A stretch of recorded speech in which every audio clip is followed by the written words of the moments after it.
Hey guys, Kurtis Parks here, and you're watching Worshipology.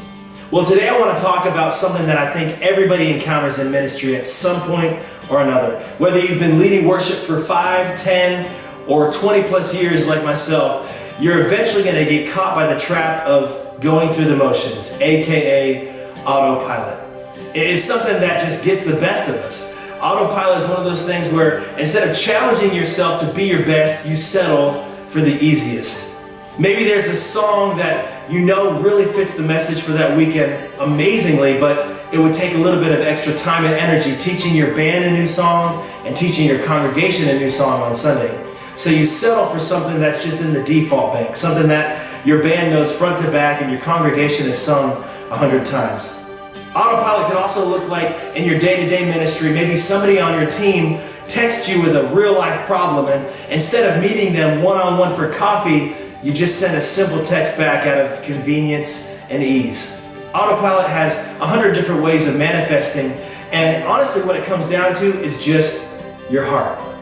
Getting right with God and making sure that He has your heart and not just your service. And this is something that's not just been happening in recent days and with some of us today, but it goes all the way back. In fact, in the Old Testament, the prophet Isaiah talks to the children of Israel because they start having this exact same problem. Isaiah is a prophet, and prophecy will always lead to encouragement and bringing the people of God back to the heart of God. So in Isaiah 29:13 we read, "The Lord says, these people come near to me with their mouth and honor me with their lips, but their hearts are far from me. Their worship of me is based merely on human rules that they've been taught." You know, they knew the sacrifices, they knew the do's and don'ts, they studied the commands, but their hearts were not in it.